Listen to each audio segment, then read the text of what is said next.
Every major video game developer in the gaming industry today has a reputation attached to them.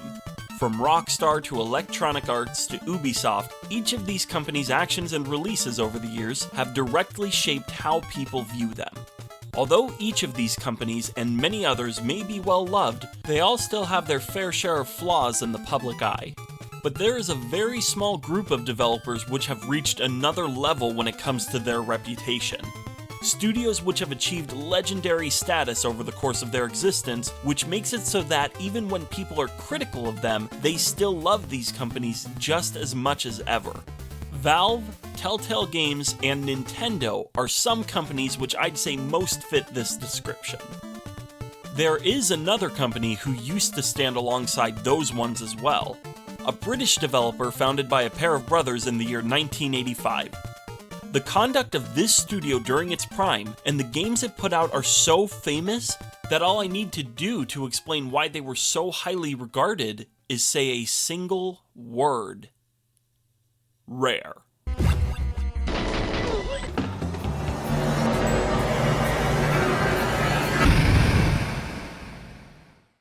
To say the team at Rare knew how to make a good video game is a near laughable understatement. Rare is one of few video game studios that's been able to make a standout game or series in practically every single genre they've tried their hand at. From the late 80s to 2001, Rare pumped out beloved games like it was nothing, and the success the company experienced at that time is very reflective of that.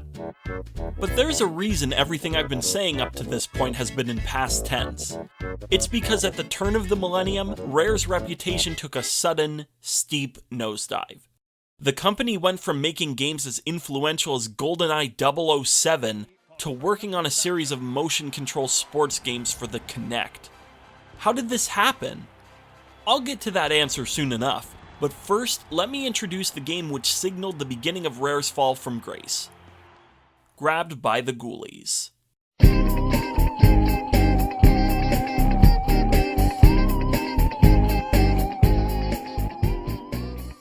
Grabbed by the Ghoulies has almost been completely removed from the collective conscious of the gaming community, but I don't really understand why that is.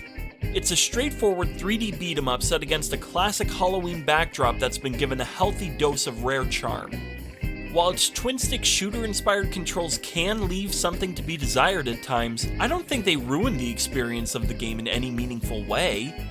Grabbed by the Ghoulies had an impossibly high legacy to live up to, and I think that may factor into why this perfectly fine game has been so forgotten. That's the gist of my review, but if you want to know more, hi, I'm Paden, and welcome to Paden's Pixels.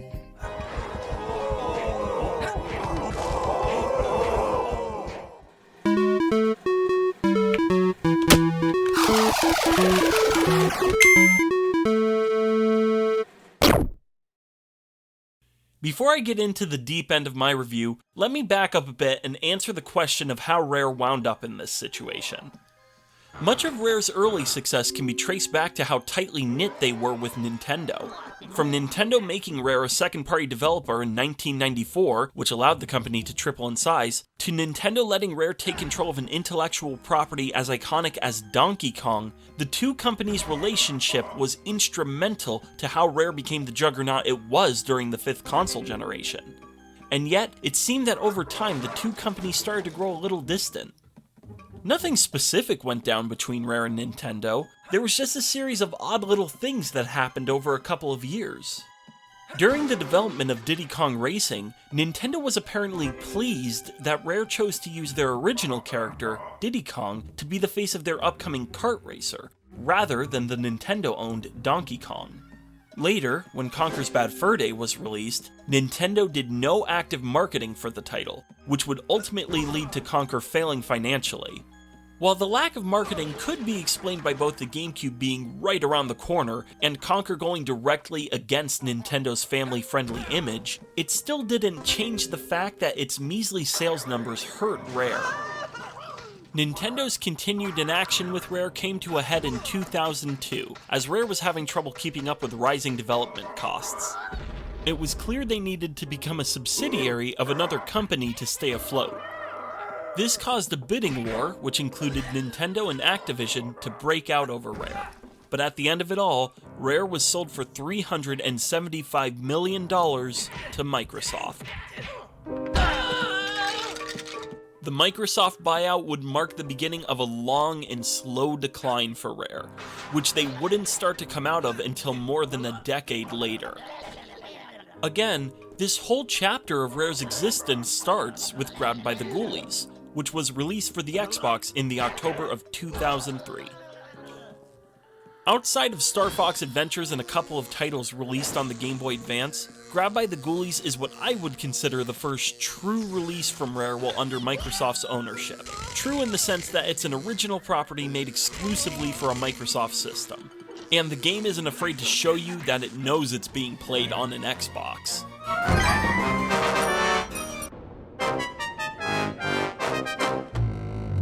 In fact, if you're more familiar with Rare being on Nintendo hardware, it can be pretty jarring to see all of the typical Rare trappings simply being on a different platform.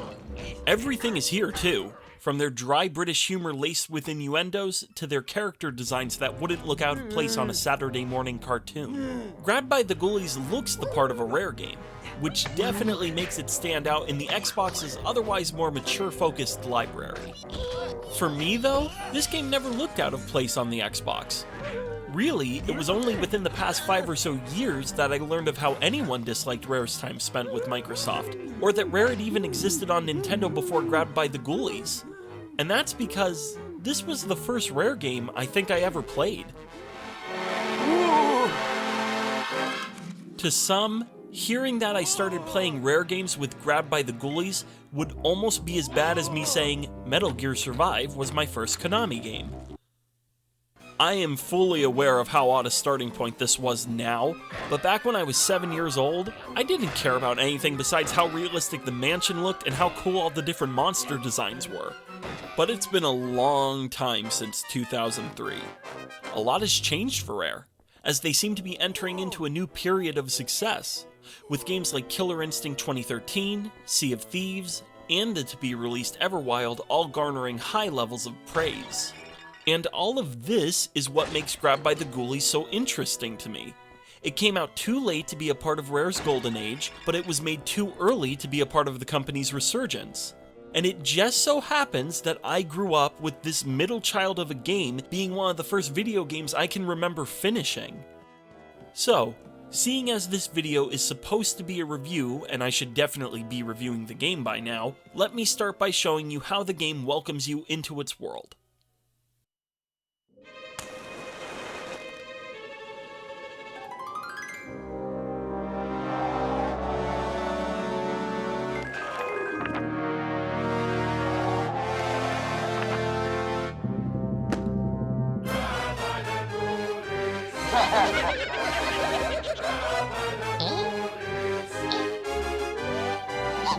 There are so many little things that this opening gets so right in only about half a minute that it's hard for me to put them all into words. From the first seconds, the game sets its tone and atmosphere perfectly. Obviously, the animation, in terms of both quality and pacing, is extremely well done. The music and sound effects accompanying the animation are also near flawless, matching the movement and tone of the scene as needed. The many references to Rare's earlier work scattered throughout the opening are great as well, but what makes them even better is that the references inside the books are revealed in an order which tells a subtle story. The first book has the Rare logo on it, and is filled with all of the company's earlier works. The second, with the Microsoft Game Studios logo on it, shows what looks to be concept art of both Grabbed by the Ghoulies and the Xbox. Then the third book reveals the title of the game. In order, the books show Rare's past, present, and finally their potential future with Grabbed by the Ghoulies. And keep in mind that none of this means anything to the player if they're unfamiliar with Rare. This was done for players who had stuck with the studio up to this point. This level of detail is nothing new for Rare, but it's still great to see in action. From here, the player can press start to either select or make a profile for the game, and then they're dropped off on the title screen. During all of this, the game's pause music plays, which is a memorable little theme that sounds like it's coming straight out of a music box.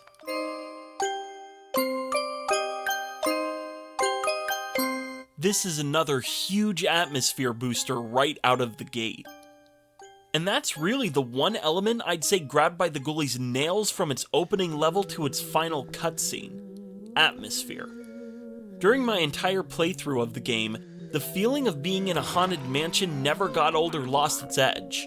The music, which I've already covered, is unmistakably rare. As you fight your way through the game, you'll notice that almost every ghoulie has its own track associated with it, and all of these tracks tell you so much about their respective ghoulie. From the skeleton track being led by a xylophone,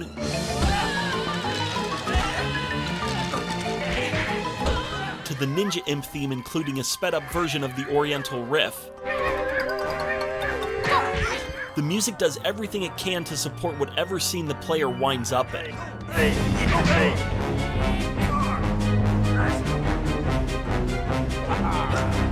With all of the personality, big horns, and cheerful undertones crammed into the soundtrack, it's not surprising at all to see Grant Kirkhope's name is one of the first listed in the credits. Grabbed by the Ghoulies also runs the full gambit of locations you could want to see from this setting. Throughout the game, you'll visit a greenhouse, cellar, dining room, lighthouse, and most famously, an embassy ballroom, which of course has its music provided by a mummy disc jockey. My favorite location in the game has to be the Experiments Chamber. When you enter this room, you can see a laser beam firing at a skeleton ghoulie laying on a table. If you go up to the table, you can see that he was in a James Bond type trap and just barely avoided being cut in half. And the skeleton's perpetually shocked expression really sells this whole situation. All of that is just what you can see in the centerpiece of the room. There's also slime and ghoulie parts caked all over the walls and floor, huge machines that wouldn't look out of place in an episode of Star Trek, and garbage cans filled with even more ghoulie parts tucked away in one of the room's corners. The amount of care on display in Grabbed by the Ghoulies art style is great, but it's the game's graphics that help all of these fine details come through clearly to the player. Nowadays, AAA games look so realistic that the gap between video game graphics and real life is almost indistinguishable. So when I stop and look at a game like Grabbed by the Ghoulies, I have to wonder how its graphics have aged as well as they have.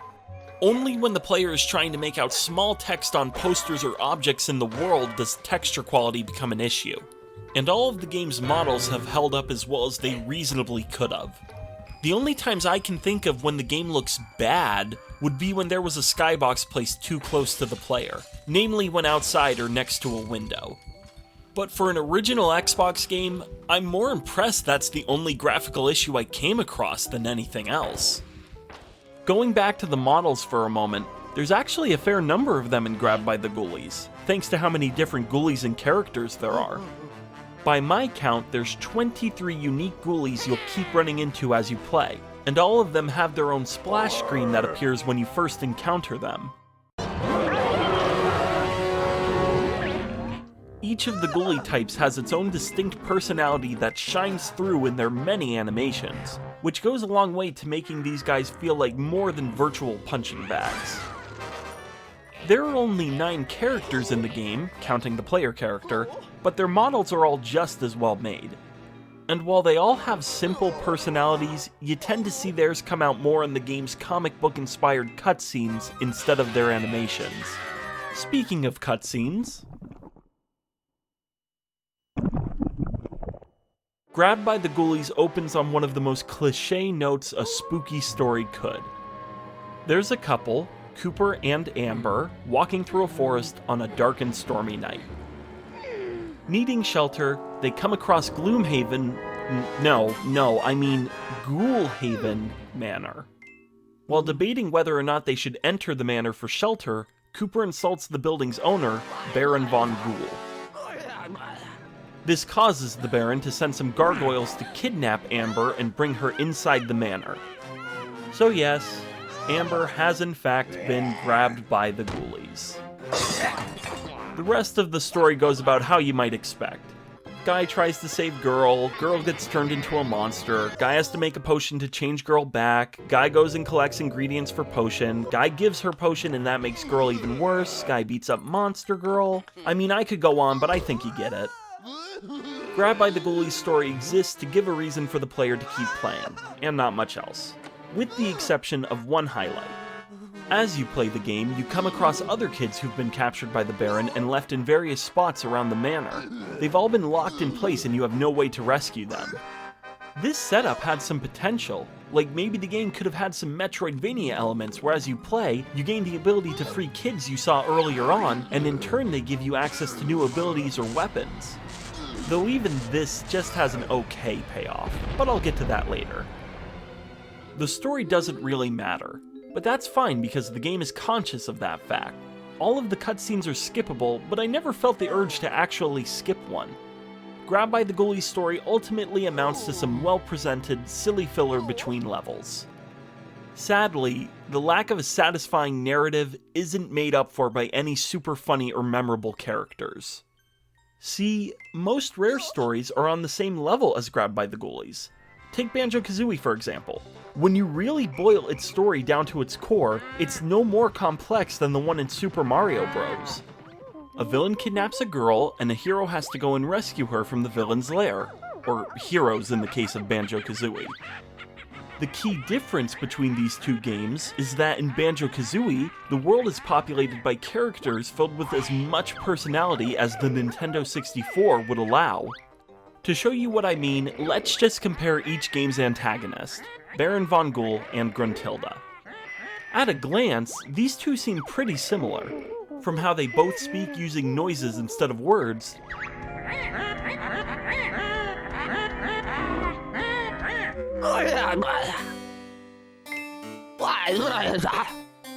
to how they both communicate with the main character throughout the entire game. And yet, Gruntilda is a far better villain because she has such a memorable personality.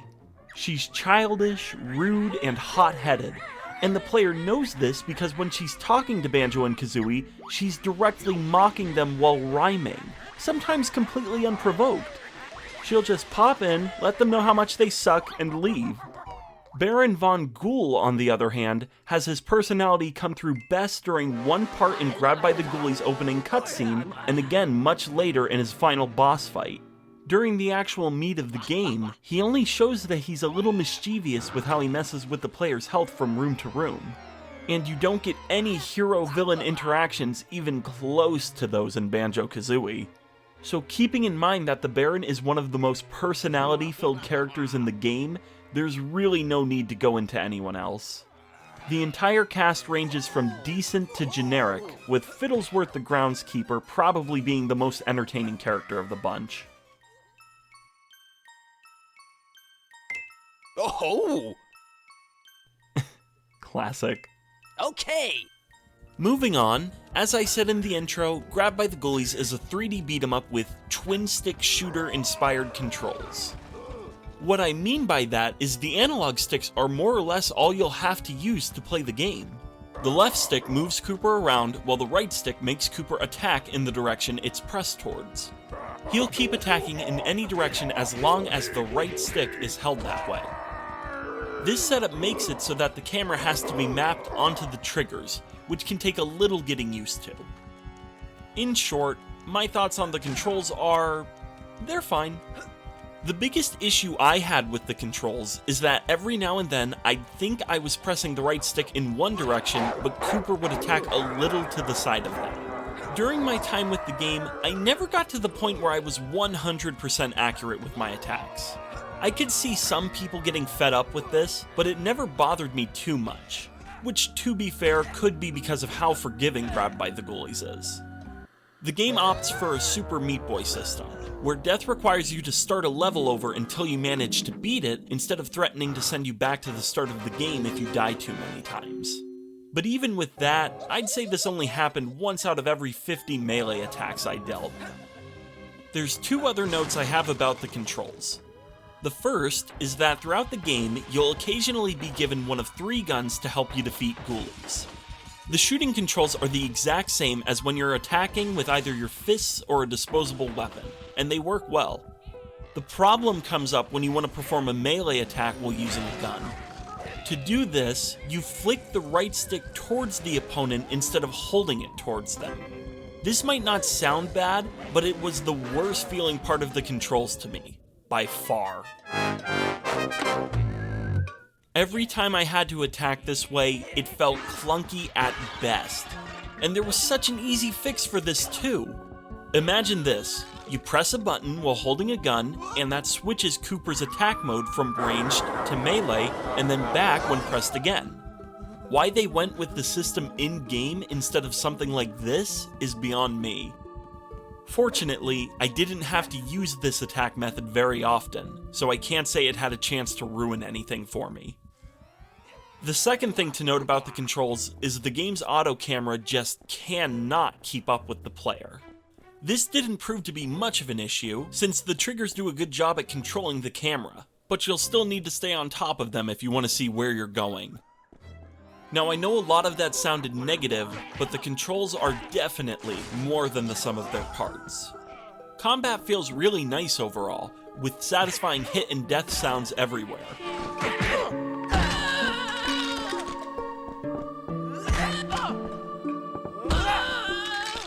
And the way you can continuously kick around defeated ghoulies is a lot of fun too.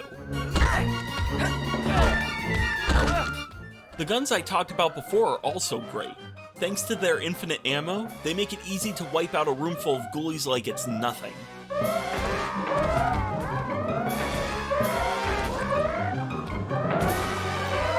But they're only given to the player for certain levels. Most of the time you'll be using items left around the manor as makeshift weapons, which really helps keep combat interesting.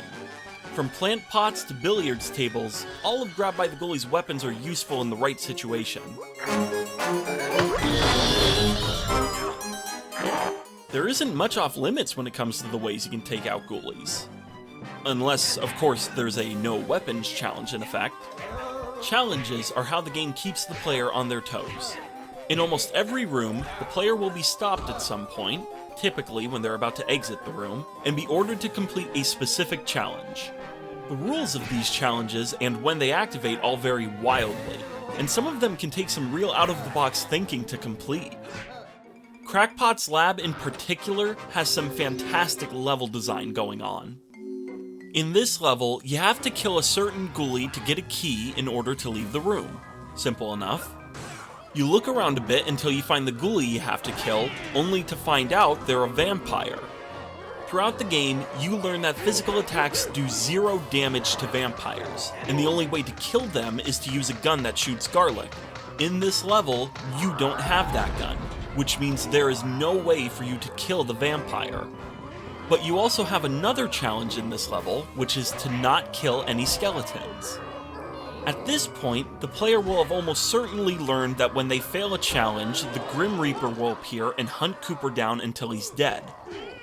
Or until Cooper knocks him out a window, but that doesn't count. The player will have also probably learned by now that anyone the Reaper touches dies immediately, including other ghoulies. And it's right about this time that the player realizes what they have to do. In order to beat this level, the player has to purposefully fail a challenge to summon the Reaper, trick him into killing the vampire, and then avoid him as they run to the exit. And remember, the only thing the player is directly told during this level is they shouldn't kill a skeleton and they need to kill a vampire. Now, as awesome as that bit of level design is, I'll be honest and say that it's an exception to the standard set throughout the rest of Grabbed by the Ghoulies. The game at large is very straightforward when it comes to what it's asking of the player, but there's still plenty of fun to be had beating challenges in a more head-on kind of way. The time limit challenge specifically can lead to a lot of tense moments where you barely avoid summoning the Reaper, especially when dealing with spiders which spit webs that slow Cooper down to a crawl. In fact, the first time spiders use this ability is right here. In a challenge where the player needs to move quickly to kill a zombie, you have them preventing you from doing that. Subtle game design is good game design. This moment is also cool because it teaches the player that almost all ghoulies have more than one form of attack. Zombie pirates will naturally try to slash at you with their swords, but later on you find out they can throw treasure chests at you. Imps will just try to run around and slap you for the first bit of the game, but then when you enter the lighthouse you find out they can also grow their heads, which lets them jump on Cooper's head to bite at it. Most ghoulies will grow alongside the player's skill level like this, which is why Grab by the Ghoulies has one more tool for the player to use: Super Soups. Sometimes hidden, sometimes out in the open, Super Soups are power-ups through and through. They can make you invisible, fast, invincible, heal you, give you a tiny version of yourself to fight with you for a bit, and more. There's also some bad Super Soups which you'd never want to pick up, but can be tricky to avoid touching. These are yet another element added to help keep gameplay fresh as you journey through the manor, and I think these little guys are the most creative at doing that. If you're having a tough time getting through a room, odds are there's a Super Soup hidden nearby that's fit to help you out. Some of these soups are questionable additions though, like the Shocker Blocker soup. Shocker Blocker never wears off unlike most other soups, and it automatically beats Super Scary Shocks for you, which are this game's answer to QuickTime events. And the worst part of that is the QuickTime events in this game actually make sense in context. In real life, when you're scared, you've suddenly lost your composure. The way to get your composure back is to quickly calm yourself down. The QuickTime events here are triggered when Cooper's been scared. If you fail one, Cooper faints. If you clear one, Cooper calms down. How funny is it that this game managed to nail the use of one of the most controversial game design elements out there, only to go out of its way to include an item which lets you skip it entirely?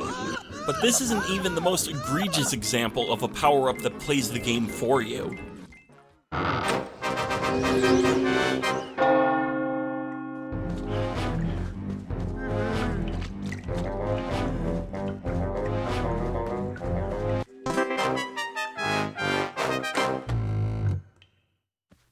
Yeah.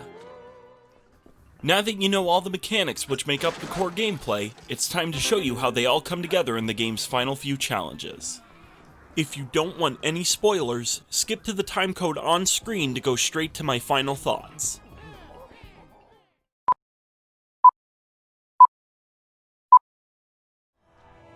After collecting 3 pieces of a riddle, the player goes up to Ghoulhaven's master bedroom door, which triggers a cutscene of Cooper reading the riddle. This unlocks the door and clears the path to fight Baron von Ghoul. Except it doesn't, since the player has to complete 2 more difficult challenges and a Super Scary Shock before they can actually go inside it. Once they get in, another cutscene plays, the door is relocked, and the fight with the Baron begins. And it's not that hard. The Baron aimlessly wanders around the room and will only attack Cooper if he gets too close to him. Cooper's attacks don't hurt him, but if the Baron gets knocked down, he'll drop his propeller staff, which Cooper can pick up and actually hurt him with. Do this a couple of times and the second phase of the fight starts.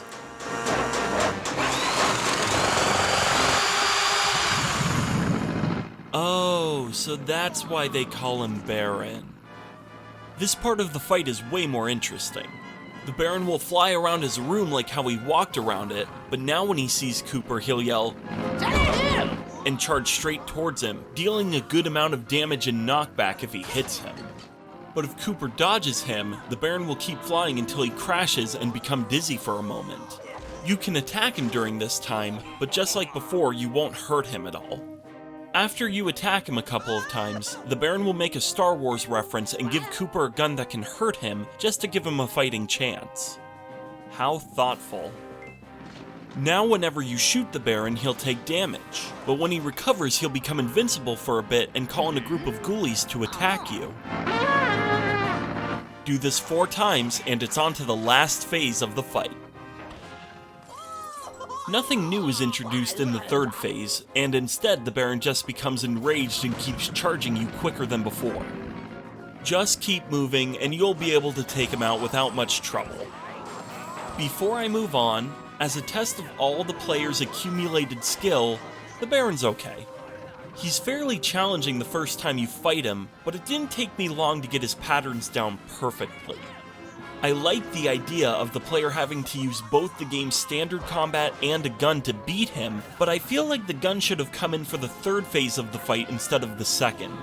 If you had to fight off the Ghoulies he calls in with the weapons around the room, it would have helped the fight's pacing and challenge. And maybe to ramp up the third phase, the Baron could have been made to fly twice as fast normally and charge even more frequently. It also could have been made so that it takes 3 failed attacks for the Baron to become vulnerable again in the third phase. Again though, he's fine as is. Once the Baron is defeated, another cutscene triggers which has Cooper kicking him out of a window while a key flies out of his pocket. The key is grabbed out of the air by one of the game's side characters, Mr. Ribs. Ooh. Oh. Mr. Ribs goes on to say that he wants to be a hero too, so using the key he unlocks the door again and tells Cooper to chase him. Ooh. This triggers the last portion of the game that every player who made it this far is guaranteed to see: the race. The race is a 13-minute race against the clock to rescue all 10 of the kids trapped throughout Ghoulhaven. In every room you enter, you have to run up to Mr. Ribs, he'll kind of awkwardly free the prisoner off screen, and then leave the room. When you try to follow him, the door will shut and you'll have to complete a challenge before you can move on. This segment acts as sort of a greatest hits version of the game, where you get to see just about every character in Ghoulie one more time. Hey, the more I get to fight the Hunchback, the better. If the player fails to rescue all of the prisoners in time, the game cuts to the ending early, while berating the player for failing to save everyone. If you manage to get all the kids though, you're treated to an extra level that takes place at the manor's front gate. Out here, you can see that when you kick Baron von Ghoul out the window, he wound up stuck between the legs of a statue of himself. But you might not notice that right away if you run straight up to Mr. Ribs. Once you get near him, another cutscene starts which shows him freeing the last prisoner. After doing that, Cooper and Mr. Ribs share a high five and start walking off, only to be ambushed by a large group of imps.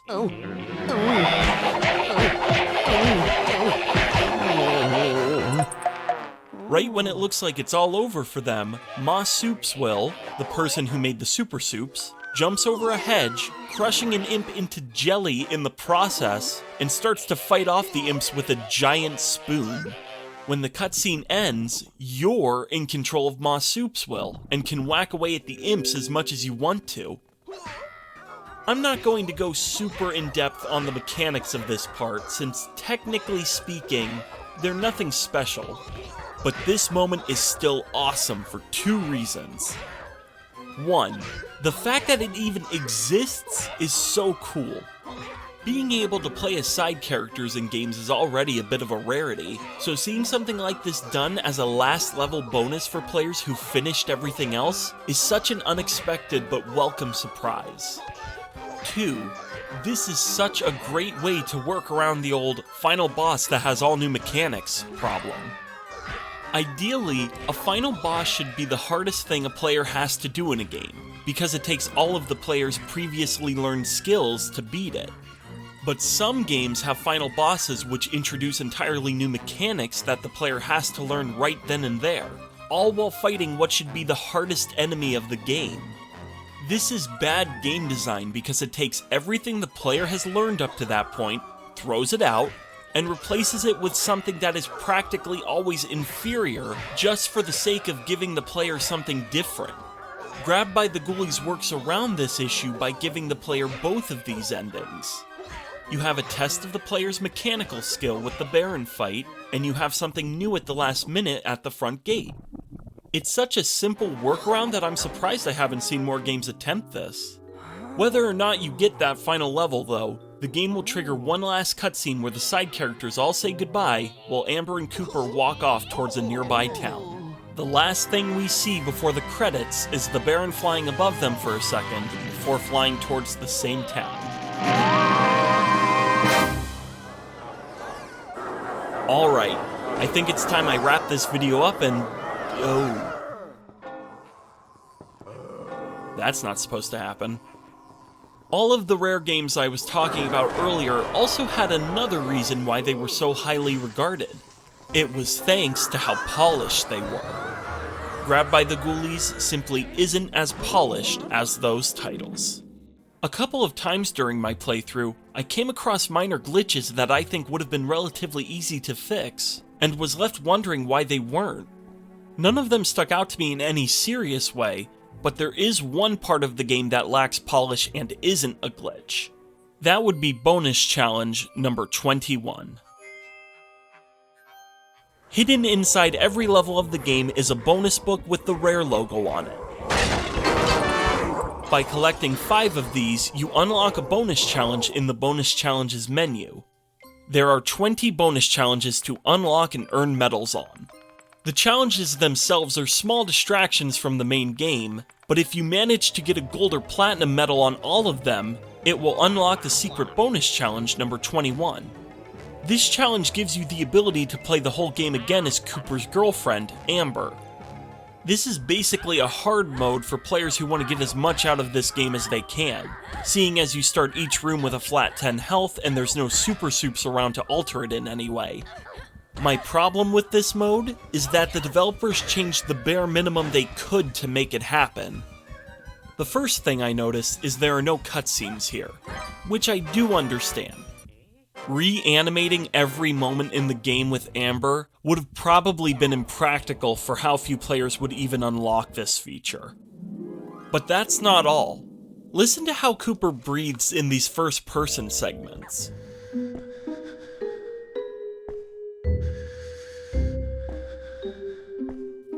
Now here's Amber's version of the same scene.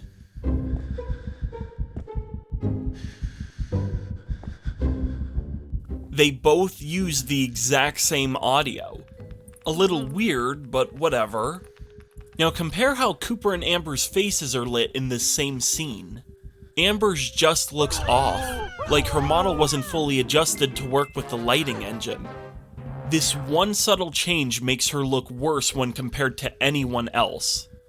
This is also odd because she reuses all of Cooper's animations, so they already save time not having to animate a bunch of new attacks for her, so how did this slip through quality assurance? Finally, back in the main story, Amber gets turned into a monster at one point which Cooper can interact with. So of course I had to play up to that part, and sure enough, you can have Amber and Amber hang out together. Or even better, you can have Amber fight Amber. This is ridiculous. I know this could come across as nitpicking, but the point I'm making here is that Rare doesn't normally leave many nits to pick. All of these small things do add up to making it look like Grabbed by the Ghoulies might have been a little rushed. And who knows, maybe it was. The concept art you unlock for clearing bonus challenges show that a fair amount of stuff was left on the cutting room floor.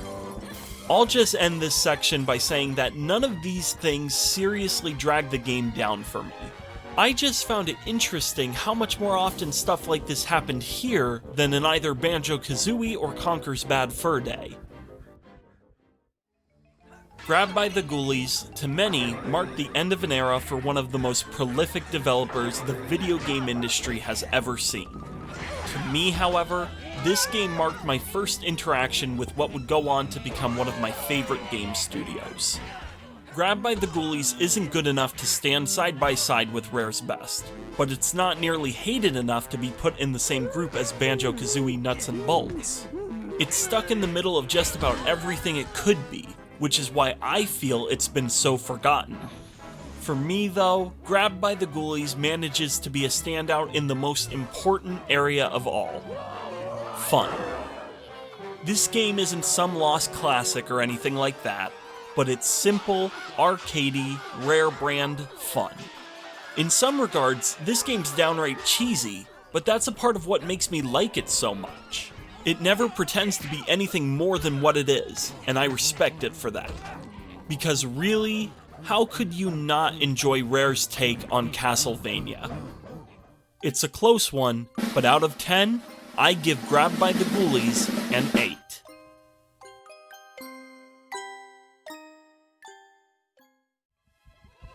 Hey everybody, and happy Halloween. This was obviously my big video for the month of October, and it'll probably be a little bit before I get another one of these, big reviews out, so you might actually see a side series pop up on my channel here shortly.